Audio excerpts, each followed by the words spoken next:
કે શાસ્ત્રીજી મહારાજ આવા સંજોગોની અંદર પણ મંદિરો બાંધે છે. સૌથી પહેલા એ વઢવાણ મંદિરથી અક્ષર પુરુષોત્તમ જ્ઞાનનો પ્રારંભ કરે છે. આપણે સાંભળી ચૂકેલા છીએ કે જાણતા હતા બધા જ. વડતાલ દેશ, અમદાવાદ દેશ અને મૂડી દેશ, આ બાજુ તમે જુઓ તો કચ્છ ભુજ એટલે કે ભુજનો દેશ, જ્યાં આગળ અક્ષરની વાતો બધાને ખ્યાલ હતી, જે આપણે સાંભળી ચૂકેલા છીએ. પણ કોઈ હરિભક્ત, કોઈ સંત કે આચાર્ય એમણે અક્ષરની મૂર્તિ પધરાવવાનો સંકલ્પ ન કર્યો. જાણતા હતા બધા જ, સમજતા હતા બધા જ, પરંતુ કોઈ પ્રારંભ ન કર્યો. અને શાસ્ત્રીજી મહારાજ વડતાલની અંદર રહી અને હવે આ જ્ઞાનને મૂર્તિમાન કરે છે. જે જ્ઞાન ચોપડામાં હતું, જે જ્ઞાન શાસ્ત્રની અંદર હતો, એ જ્ઞાન હવે શાસ્ત્રીજી મહારાજ મૂર્તિમાન કરી રહેલા છે. અને એને હવે આ જ્ઞાનનો પ્રચાર અને પ્રસાર કરવાનો છે. તો વડતાલની અંદર રહી અને આ વઢવાણના મંદિરની પ્રવૃત્તિનો પ્રારંભ કરે છે. અને એ અરસાની અંદર અમદાવાદની ગાદીના જે આચાર્ય થવાના હતા કુંજ વિહારી પ્રસાદ, એ કોઈ કારણસર, કારણમાં આપણે પ્રવેશ નથી કરતા, ઇતિહાસને આપણે બહુ છંછેડતા નથી, ઇતિહાસની અંદર આપણે બહુ જતા નથી, પરંતુ કુંજ વિહારી પ્રસાદની જગ્યાએ વાસુદેવ પ્રસાદજીને અમદાવાદની ગાદીના આચાર્ય બનાવવામાં આવ્યા, જેની ઉંમર ફક્ત 2.5 વર્ષની હતી. સત્સંગી જીવન ગ્રંથ પ્રમાણે 2.5 વર્ષના ગાદીના વારસદાર બની ન શકે, પણ એની અંદર આપણે નથી પ્રવેશ કરતા. 2.5 વર્ષના વાસુદેવ પ્રસાદજી અમદાવાદની ગાદીના આચાર્ય બન્યા. અને વાસુદેવ પ્રસાદ ત્યાં આગળ એક ગાદી પોતે ઉપર બેસે છે, એનો વહીવટ તો સંતો બધા કરતા હતા, ટ્રસ્ટીઓ કરતા હતા. અને કુંજ વિહારી પ્રસાદ હવે ત્યાંથી નીકળી અને એમના હેતવાળા હરિભક્તો વઢવાણ બાજુ રહેતા હતા, એટલે વઢવાણ બાજુ વિચરણમાં જાય છે, વઢવાણ, મૂડી વગેરે દેશની અંદર. અને હવે ધીરે ધીરે એમને મંદિર બાંધવું છે, જગ્યા લેવી છે, પણ ક્યાં લેવી? તો વઢવાણ એક એવું સ્થાન હતું કે જ્યાં આગળ આજુબાજુમાંથી એમના હેતવાળા હરિભક્તો વધારે હતા, એટલે વઢવાણમાં જગ્યા લેવાનો વિચાર કરો. પણ જગ્યા કઈ રીતે મળે? તો બધાની દ્રષ્ટિ શાસ્ત્રીજી મહારાજ ઉપર હતી. કેમ? તો કે લીંબડીના દિવાન ઝવેરભાઈ, હવે લીંબડી ઠાકોરની હંમેશા બાજુમાં જ રહે, અને લીંબડી ઠાકોર ને વઢવાણ ઠાકોર એ બંને સગા હતા. તો બધાએ કહ્યું કે શાસ્ત્રી યજ્ઞ પુરુષ દાસ જો લીંબડીના દિવાન ઝવેરભાઈને કહે અને ઝવેરભાઈ લીંબડી ઠાકોરને કહે, લીંબડી ઠાકોર વઢવાણ ઠાકોરને કહે તો જગ્યા મળે. શાસ્ત્રીજી મહારાજને વાત કરી કે તમે કંઈક જગ્યાનું કરી આપો. શાસ્ત્રી મહારાજ કે ચોક્કસ જગ્યાનું કરી આપીએ, પણ શરત એક. કઈ શરત? તો કે જો તમે અક્ષર પુરુષોત્તમ પધરાવો તો. હવે કુંજ વિહારી પ્રસાદની સાથે 2 સાધુ હતા, ત્યાગવલ્લભ સ્વામી અને નિર્મળ સ્વામી. એ બંને જણા ગુણાતીતાનંદ સ્વામીની વાતો વાંચતા હતા. એટલે ગુણાતીતાનંદ સ્વામી અક્ષર બ્રહ્મનો અવતાર છે બહુ સારી રીતે જાણતા હતા. એટલે એમને કહ્યું કે વાંધો નહીં, અમે અક્ષર પુરુષોત્તમ પધરાવીશું. શાસ્ત્રીજી મહારાજ કે જો તમે અક્ષર પુરુષોત્તમ પધરાવાના હો તો અમે તમને જમીને ભોગાવાને કાંઠે અપાવીએ અને મૂર્તિનો ખર્ચ પણ અમે આપીશું, બંને કરીશું. અને ધીરે ધીરે નક્કી થયું. પેલા લોકોએ હા પાડી અને વઢવાણ ઠાકોરે જગ્યા પણ આપી. ધીરે ધીરે મંદિર બંધાવવાનો પણ પ્રારંભ થયો અને મૂર્તિ ઘડાવવાનો ટાઈમ આવ્યો. એ વખતે શાસ્ત્રીજી મહારાજે વડતાલની અંદર કોઈ નથી જાણતા, અંદર ખાને આ બધી પ્રવૃત્તિ કરવાની. મહારાજની મૂર્તિ બરાબર 64 તસુ તરાર કરાવી અને ગુણાતીતાનંદ સ્વામીની 62 તસુ ઇંચ મૂર્તિઓ તૈયાર થવા લાગી.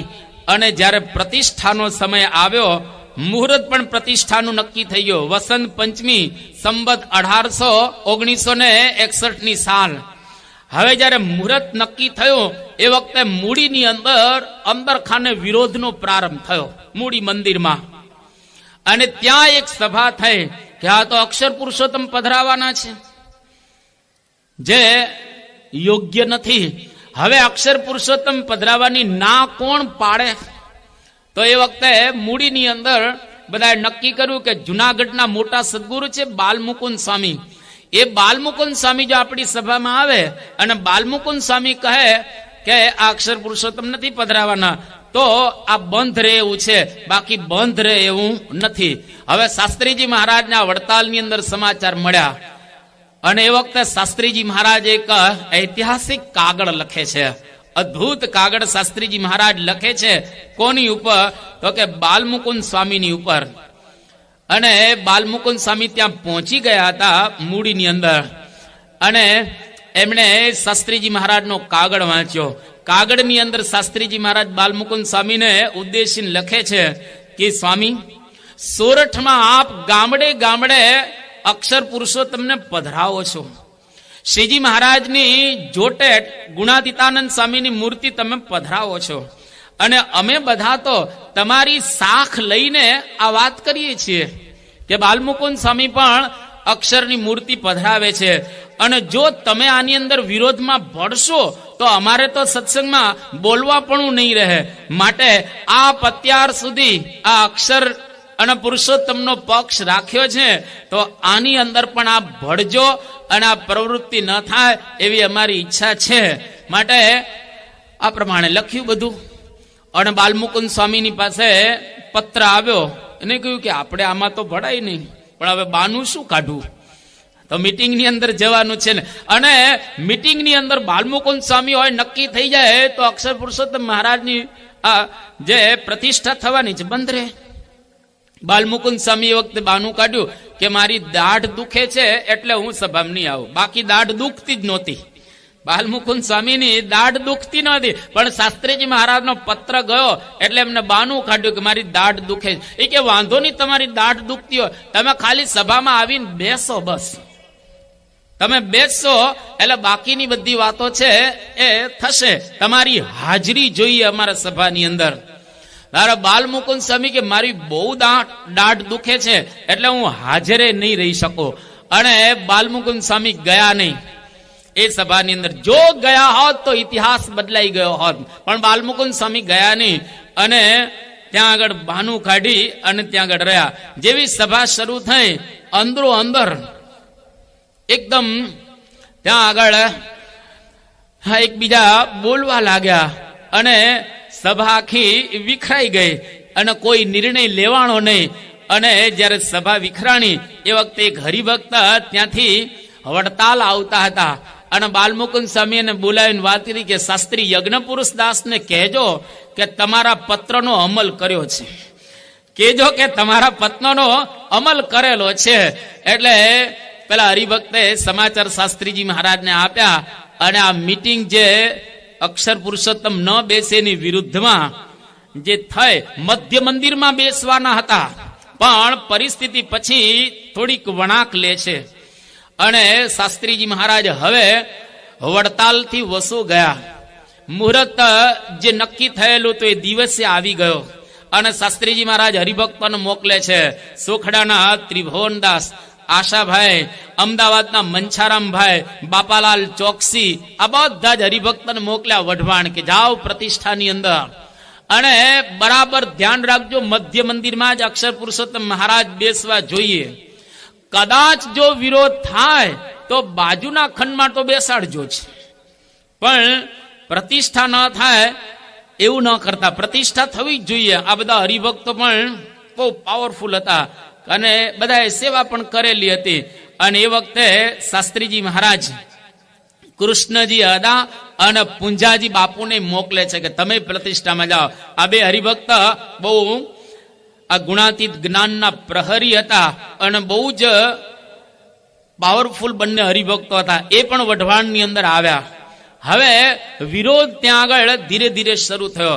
જુનાગઢના ઈશાનંદ બ્રહ્મચારી આવ્યા આ દિવસે અને ઈશાનંદ બ્રહ્મચારીએ મોડજી દરબારને અવળું સમજાવ્યું અને મોરજી દરબારને કહ્યું કે અક્ષર પુરુષોત્તમનું જ્ઞાન બરાબર નથી.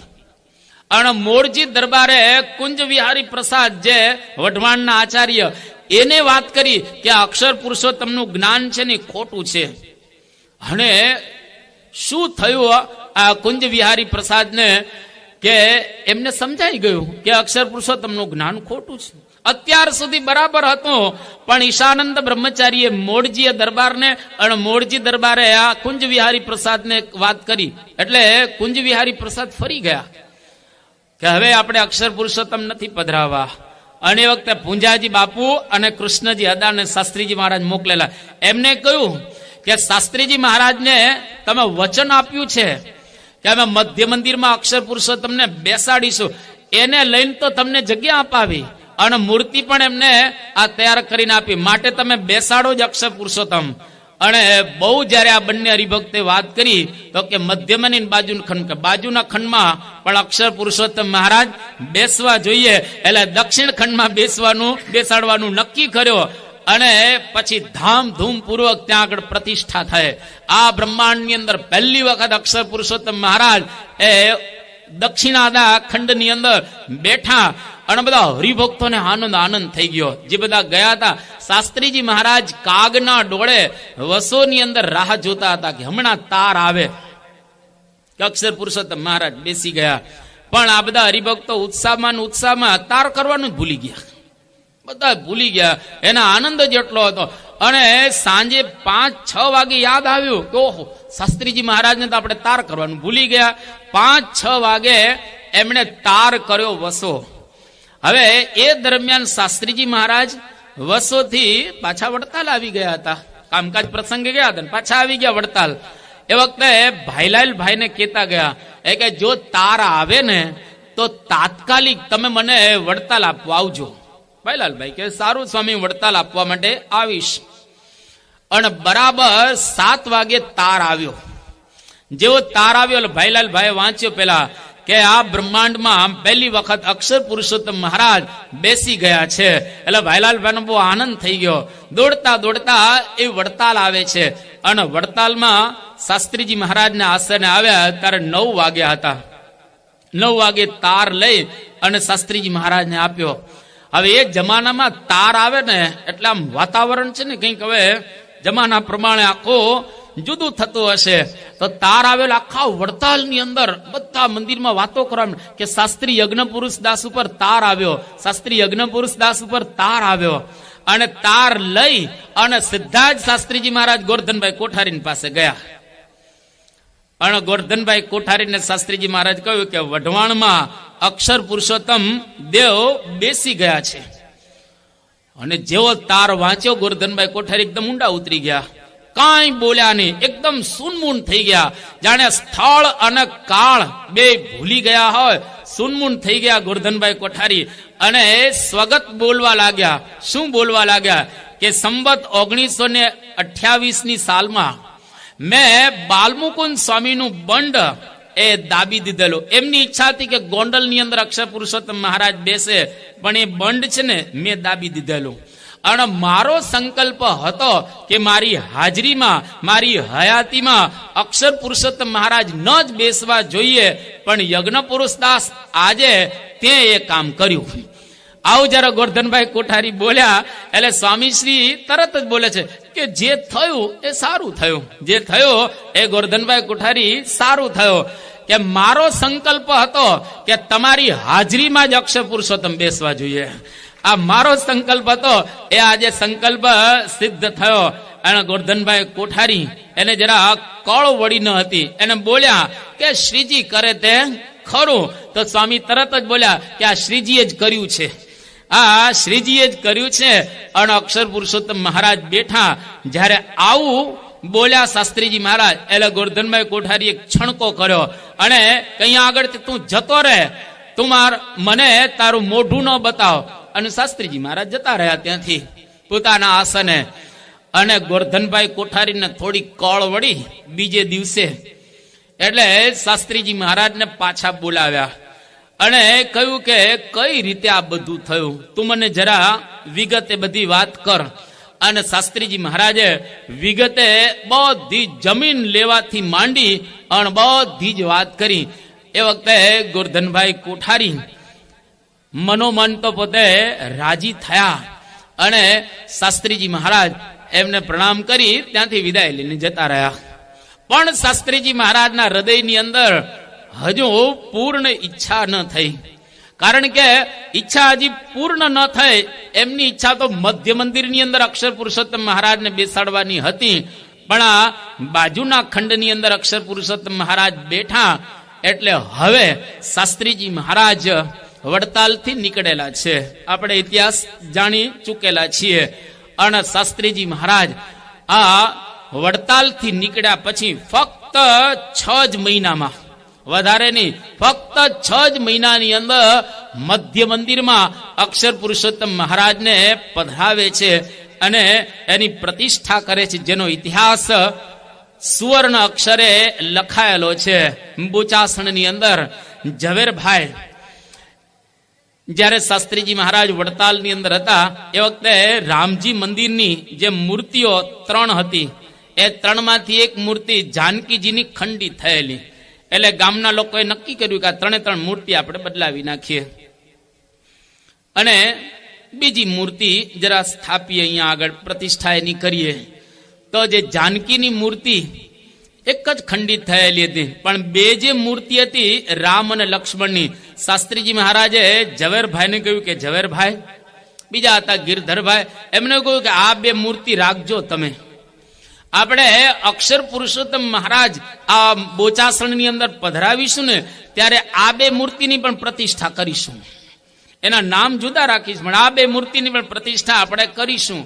ત્યારે ઝવેરભાઈએ કહ્યું કે સ્વામી, ક્યારે આપણે અક્ષર પુરુષોત્તમને પધરાવીશું અહીંયા આગળ? તો કે 2-3 વર્ષની અંદર મંદિર થશે. હજુ વડતાલ છે અને કે 2-3 વર્ષની અંદર આ મંદિર બોચાસણની અંદર થશે અને અક્ષર પુરુષોત્તમ મહારાજ આ મધ્ય મંદિરની અંદર બેસશે. એવો શાસ્ત્રીજી મહારાજે ત્યાં આગળ એમને વર આપ્યો. અને એવા સંજોગોની અંદર આપણે જાણીએ છીએ પ્રમાણ બોચાસણનો ઇતિહાસ એને વિશેષ સ્પર્શ ન કરતા પણ આપણે થોડોક સ્પર્શ કરીએ કે ભગવાન સ્વામિનારાયણ આ કાશીદાસ મોટા એમના ઘરની અંદર પધારેલા, નીલકંઠ વર્ણી વેશે આવેલા ગામની અંદર, અને અન્ય રીતે પણ ભગવાન સ્વામિનારાયણ બોચાસણની અંદર આવેલા હતા. જ્યારે લક્ષ્મીનારાયણની મૂર્તિ સંતો લઈને જતા હતા વડતાલની અંદર શિખરબદ્ધ મંદિર થયું ત્યારે, હવે એમાં બોચાસણ ત્યાં રસ્તામાં આવે, પરંતુ રસ્તાની અંદર વરસાદ ખૂબ વરસ્યો. એટલો બધો વરસાદ વરસ્યો કે ગાડા ખૂંટી ગયા, અને ગાડા ખૂંટી ગયા એટલે મૂર્તિ આગળ લઈ જઈ ન શક્યા. એટલે ત્યાં બોચાસણથી બોલાવવામાં આવ્યા હરિભક્તોને, અને મૂર્તિ લક્ષ્મી નારાયણની ત્યાં બોચાસણ લઈ ગયા વડતાલની, કે પછી આપણે લઈ જશું. અને ત્યાં મૂર્તિ રાખવામાં આવી. ભગવાન સ્વામિનારાયણ જ્યારે વર્ણી વેશે આવેલા હતા ત્યારે કાશીદાસ મોટાને વરદાન આપેલું કે અમે અહીંયા આગળ અમારા ધામની સાથે બેસીશું.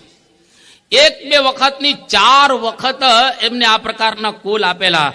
સંબત 1865માં જ્યારે કાશીદાસ મોટા કારિયાણી ગામની અંદર મહારાજના દર્શન કરવા માટે આવ્યા, એ વખતે પણ મહારાજે કોલ આપ્યો કે અમે તમારા ગામની અંદર અમારા ધામની સાથે બેસીશું.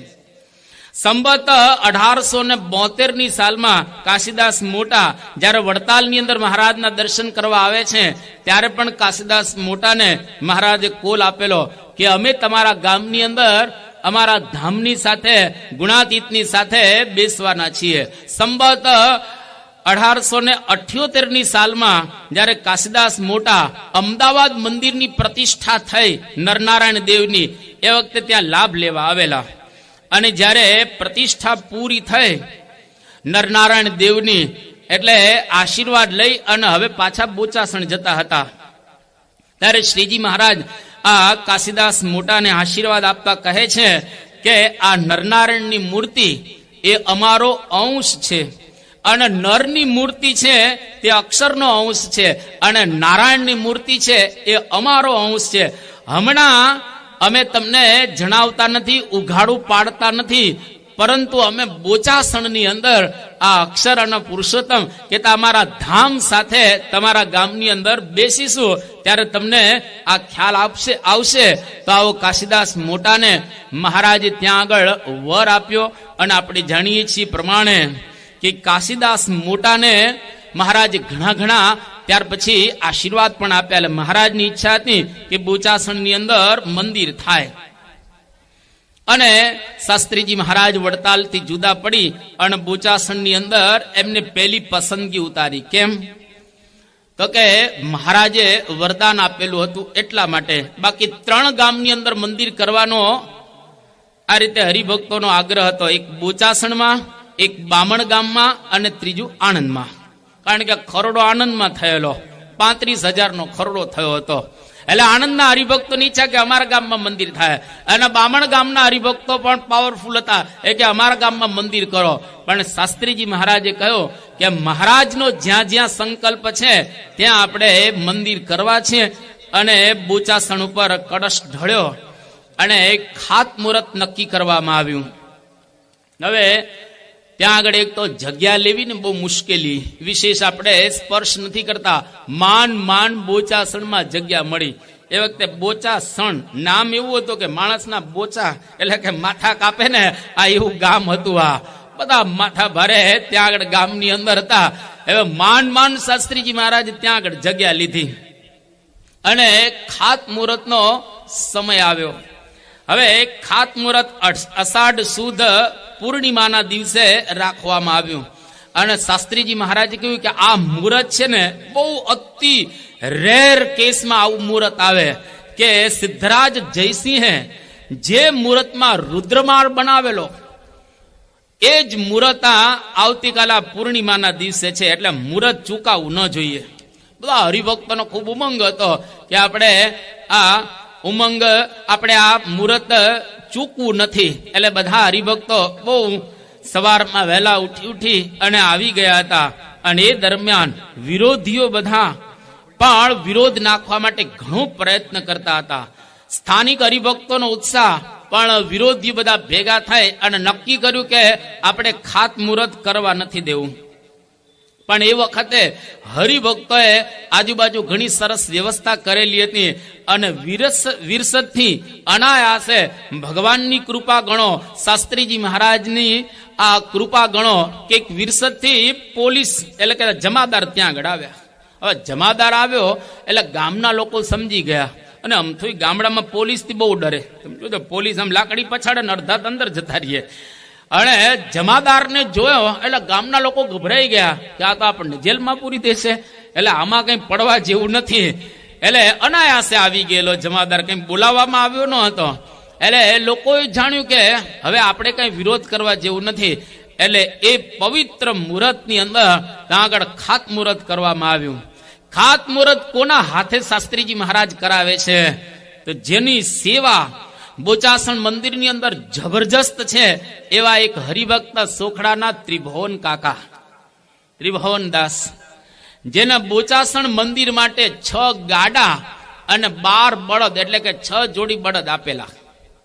એમના હાથે ખાતમુહૂર્ત કરવાનું શાસ્ત્રીજી મહારાજે નક્કી કર્યું. અને બહુ ધામધૂમપૂર્વક ત્યાં આગળ ખાતમુહૂર્ત થાય છે. એ વખતે હીરાભાઈ મુખી એનો પણ એક ઇતિહાસ છે, એમાં આપણે અત્યારે પડતા નથી. આ હીરાભાઈ મુખી એ પણ આગળ શાસ્ત્રીજી મહારાજે એમને બદલ્યા, જે કોઈ દિવસ બદલા એવા હતા નહીં. પરંતુ શાસ્ત્રીજી મહારાજ એને પણ સત્સંગી કરે જ. હવે તો એ સત્સંગી થઈ ગયા. એટલે હીરાભાઈ ને ગિરધરભાઈ અને આ બધા હરિભક્તો અને સુખડાના ત્રિભુવન કાકા એના હાથે આ પાયાની અંદર ઈંટ મૂકવામાં આવી. અને ધીરે ધીરે બોચાસણ મંદિરનો પ્રારંભ થયો. જ્યારે મંદિર બંધાવાનો પ્રારંભ થયો એ વખતે આપણે પ્રસંગ જાણી ચૂકેલા છીએ કે પાયામાંથી લક્ષ્મીજી નીકળ્યા, લક્ષ્મીનો ચરુ નીકળ્યો. શાસ્ત્રીજી મહારાજ બોલ્યા કે એમને દાંટી દો, આપણે મૂર્તિમાન લક્ષ્મીજી પધરાવીશું. એટલે આખા બ્રહ્માંડની લક્ષ્મી ખેંચાઈને આવશે. અને ખરેખર અત્યારે આખા બ્રહ્માંડની લક્ષ્મી ખેંચાઈને આવે છે. જે વખતે 35,000નો ખરડો થયો હતો અને બોચાસણ મંદિર માંડ કોટલા સુધી આ રીતે બંધાણું હતું, આજે એક એક હરિભક્ત શિખરબદ્ધ મંદિર બાંધી શકે એવા છે. અહીંયા આગળ કેટલાય હરિભક્તો બેઠેલા છે. એક એક હરિભક્ત શિખરબદ્ધ મંદિરો બાંધી શકે એટલી લક્ષ્મી શાસ્ત્રીજી મહારાજ, યોગી બાપા, અણપ્રમુખ સ્વામી મહારાજની કૃપાથી થયેલી છે. કારણ કે મૂર્તિમાન લક્ષ્મી પધરાવ્યા અને હજુ તો આ લક્ષ્મી આવવાનો પ્રારંભ થયો છે. 1000 મંદિરો આપણા છે અત્યારે સમગ્ર વિશ્વની અંદર, અને હરિભક્તો ખૂબ લક્ષ્મી આપે છે. પણ એક સમય યોગી બાપાનો હજુ આવ્યો બાકી છે. યોગી બાપાએ આશીર્વાદ એવા આપેલા છે લંડનની અંદર. યોગી બાપા કે લંડનમાં સ્વામિનારાયણની બેંક ખુલશે. સ્વામિનારાયણની બેંક ખુલવાની છે આપણી, હજુ ખુલી નથી. સ્વામિનારાયણની બેંક ક્યાંય ખુલી નથી. એ સ્વામિનારાયણની બેંક ખુલશે. યોગી બાપા કે ધોળિયાઓ એમાં પૈસા મૂકશે અને આપણે બધા ગણતા થાકી જશું. હજી થાકતા નથી આપણે પૈસા ગણતા, આપણે ઉઘરાવા પડે છે હજુ તો, કે આમાં બેસજો ને તમે પારાયણની અંદર ને આમ તેમ ના આપણે ખરડા કરો. યોગી બાપા કે આપણે પૈસા ગણતા ગણતા થાકી જશું, એટલી બધી લક્ષ્મી આવશે. કારણ કે લક્ષ્મીના પતિ આપણે ત્યાં છે. લક્ષ્મીના પતિ આપણે ત્યાં છે એટલે આખા બ્રહ્માંડની લક્ષ્મી છે ને ખેંચાઈને આવશે. અને ખૂબ આ વધવાનું છે. કારણ કે શાસ્ત્રીજી મહારાજે મૂર્તિમાન લક્ષ્મીજીને પધરાવ્યા છે. એટલા માટે તો ધીરે ધીરે આ મંદિર બંધાવવાનો પ્રારંભ થયો. અને જાણીએ છીએ પ્રમાણે આગળ જે દરવાજો થયેલો છે એની જમીન લેવાની હતી. હવે ગામની અંદર આટલી તો જમીન આપી પણ દરવાજાની આપતા નહોતા. અને વખતે હાથીભાઈએ ધનજીભાઈ મતાદારને કહ્યું કે આ શાસ્ત્રી યજ્ઞપુરુષ દાસને શાસ્ત્રીજી મહારાજને થોડી જમીન જોઈએ છે દરવાજા માટે, તો તમે આપો. પણ હવે આ ધનજીભાઈ મતાદાર એકદમ માથા ભારે, અને એને કહ્યું કે ગામની અંદર બીજો પેલો માથા ભારે છે બેચર કિસ્સા, એ પાછો આવ્યો કે એને વાત કરો. હવે બેચર કિસ્સા આવ્યો આ બાજુ ધનજીભાઈ. એટલે સ્વામી એ કહ્યું કે અમને થોડીક જમીન આપો. અને પેલો બેચર કિસ્સા જયારે આવ્યો એકદમ માથા ભારે, શાસ્ત્રીજી મહારાજ એને કહે છે કે તમારા ગામમાં મંદિર બંધાય છે તો તમારે સહકાર આપવો જોઈએ. એ કે આટલો તો સહકાર આપ્યો, કેટલોક જોઈએ છે? એ કે તમે આટલો આપ્યો પણ અમને 4 હાથ જમીન આપો. એટલે એને 4 હાથ જમીન. કે સારું 4 હાથ જમીન લઈ લો. શાસ્ત્રીજી મહારાજ કે તમે 4 હાથ આપે તો 2 હાથ અમારા આપો ને. તમારા 4 હાથ 2 હાથ અમારા આખે.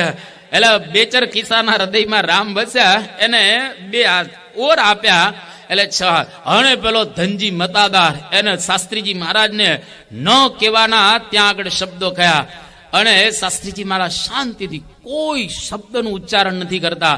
અને ત્યાં આગળ એક મિસ્ત્રી હતા, ત્રિકમ મિસ્ત્રી, એના દ્વારા જે પેલી બેચર કિસ્સાએ જમીન માપી આપી ત્યાં આગળ ખીંતીએ ખોડી દીધી. લાકડાનો ખીલો ત્યાં આગળ ખૂંટો જયારે ખોળ્યો એ વખતે પેલો ધનજી મતાદારી આમ કાઢવા ગયો. કારણ કે 2 હાથ વધારે લીધી ને એટલે એ કાઢવા ગયો. અહીંયા આગળ નહીં, આટલી બધી નહીં. શાસ્ત્રીજી મહારાજ એને કહે છે કે ધનજીભાઈ આ તમે કાઢતા નહીં. કેમ? તો કે આ તો શેષ નારાયણના મસ્તક ઉપર આ ખૂંટી ખોડેલી છે આ, એટલે તમે કાઢતા નહીં. પણ હવે ધનજીભાઈને જરા ક્રોધ વ્યાપ્ત થયેલો હતો એટલે એને જેવી કાઢી ખૂંટી એટલે વખતે ત્યાં આગળ લોહીને દેખાવામાં આવ્યું. એટલે તરત એકદમ ધ્રુજી ગયા કે આ પુરુષ કોઈક જુદા રહેલા છે. શાસ્ત્રીજી મહારાજના પગમાં પડી ગયા કે સ્વામી માફ કરજો, અહીંયા આગળ તમે દરવાજો કરો. તો દરવાજાની જમીન પણ શાસ્ત્રીજી મહારાજે આ પ્રમાણે લીધી. અને બહુ જ ટૂંક સમયમાં નાણાં માણા પાણા ને દાણા કઈ ન હતા, પરંતુ ટૂંક સમયમાં આ બોચાસણનું મંદિર એ તૈયાર થઈ ગયો. અને પ્રતિષ્ઠાનો સમય આવ્યો. સંવત 1963 સાલ વૈશાખ વદ 10 મુહૂર્ત નક્કી થયું પ્રતિષ્ઠાનું. એ વખતે ગામના જે હીરામુખી માથા ભારે અને દ્વેષીઓએ, વિરોધીઓએ આ પ્રતિષ્ઠા અટકે એટલા માટે હીરામુખીને ફોડવા માટે પ્રયત્ન કર્યો. એ કે હીરામુખી જો આની અંદર ભળે તો પ્રતિષ્ઠા ન થઈ શકે. એટલે હીરામુખીને 5,000 રૂપિયા આપવામાં આવ્યા. અને 5,000ની થેલી લઈને ઘરે આવ્યા. હીરામુખી કે કેમ આવવાનું થયું? તો કે કામ માટે આવ્યા છે. કે શું કામ છે સ્પષ્ટ બોલો.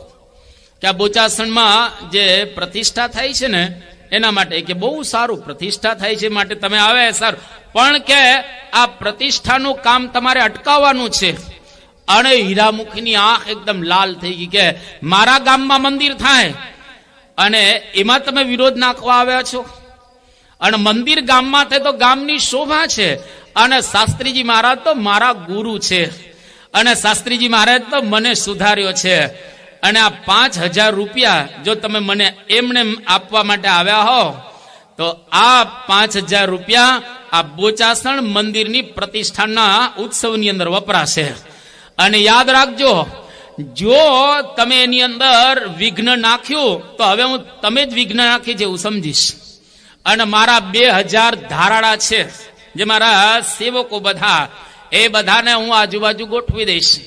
અને કોઈ પણ જો વિઘ્ન નાખવા આવશે તો એની વાત છે ને આ હીરાભાઈ એકદમ પેલા લોકોનો વાત કરે છે એટલે બધા એકદમ ધ્રુજી ગયા.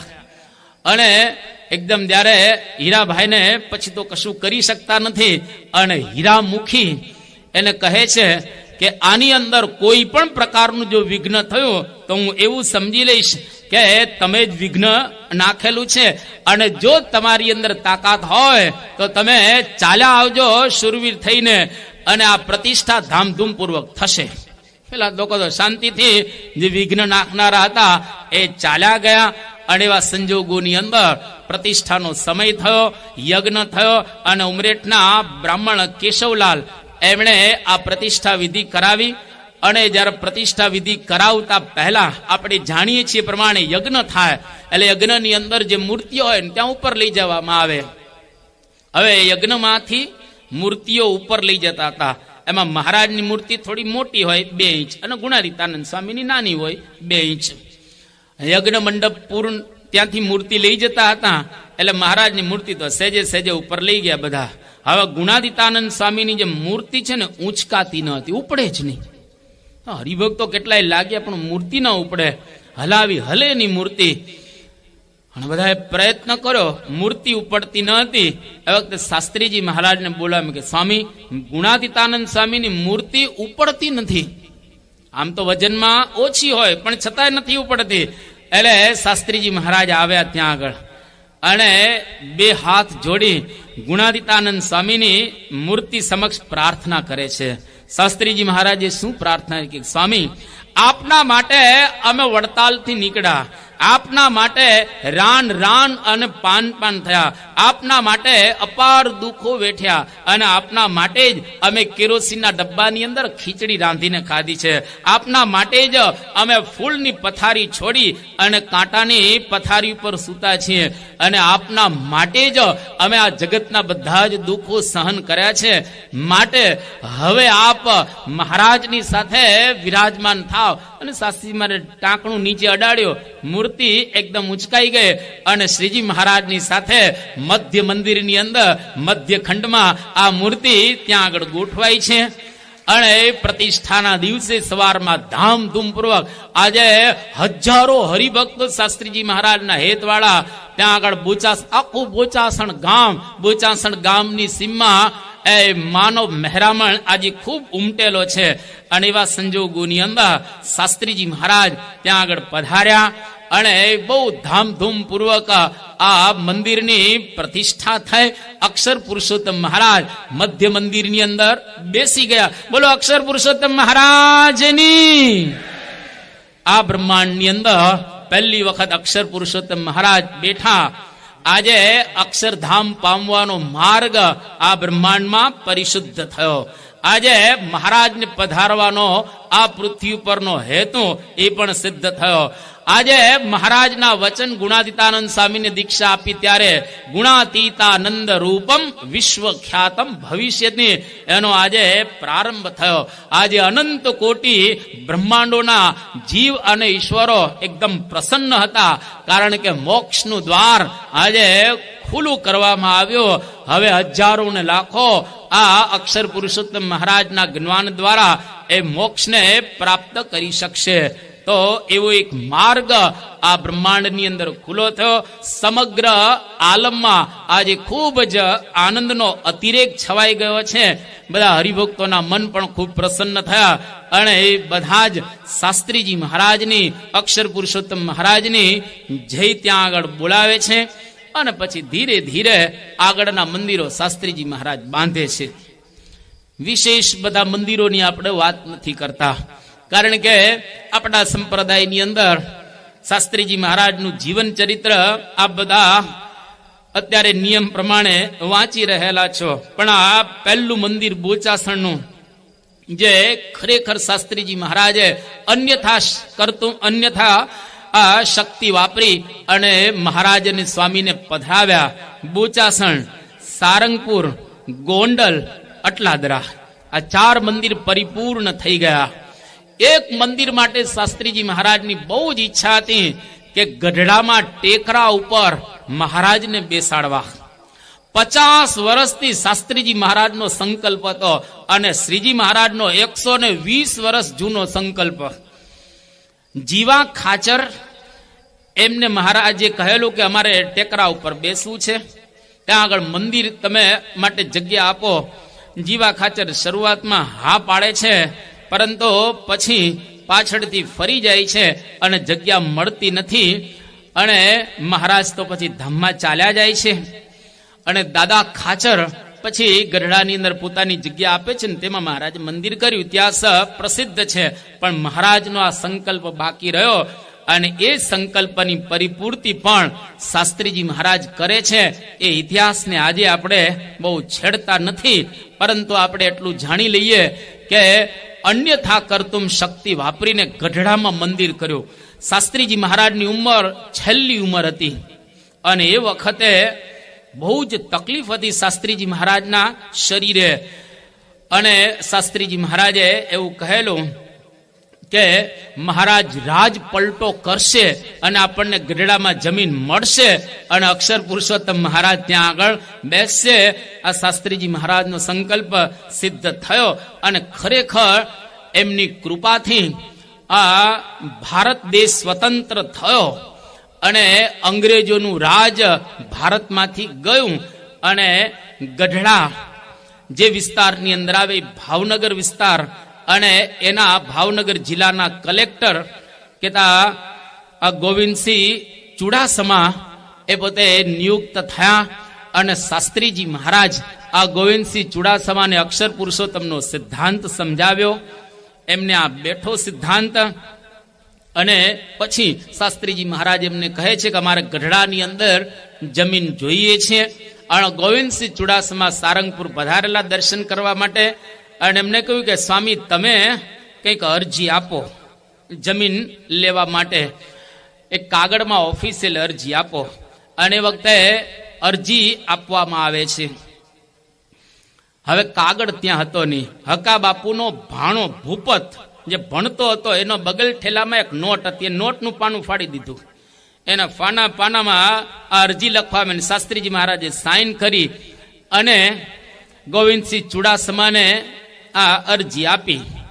હવે જે જગ્યાએ ભાવનગરના કૃષ્ણકુમારસિંહજીએ શેરો મારી દીધેલો હતો કે શાસ્ત્રી યજ્ઞ પુરુષ દાસને, કારણ કે કોઈ કે એમને શાસ્ત્રીજી મહારાજની વિરુદ્ધ વાત કરી કે આ બંડિયા છે, આવા છે, તેવા છે અને જગ્યા ન આપતા. એટલે કૃષ્ણકુમારસિંહજીએ શેરો મારી દીધેલો કે શાસ્ત્રી યજ્ઞ પુરુષ દાસને આ ગઢડાની સીમમાં કોઈ જગ્યાએ જમીન નહીં આપવાની. પણ હવે એનું રાજ તો જતું રહ્યું એટલે એ મદ્રાસના ગવર્નર થઈ ગયા કૃષ્ણકુમારસિંહજી. આ બાજુ કલેક્ટર તરીકે ગોવિંદસિંહ ચુડાસમા આવ્યા અને આ શાસ્ત્રીજી મહારાજને જમીન ત્યાં આગળ આપવાનું નક્કી કરે છે. ગોવિંદસિંહ ચુડાસમાએ પોતે અરજી પાસ કરી અને ટૂંક સમયની અંદર આપણને ત્યાં આગળ જમીન મળે છે.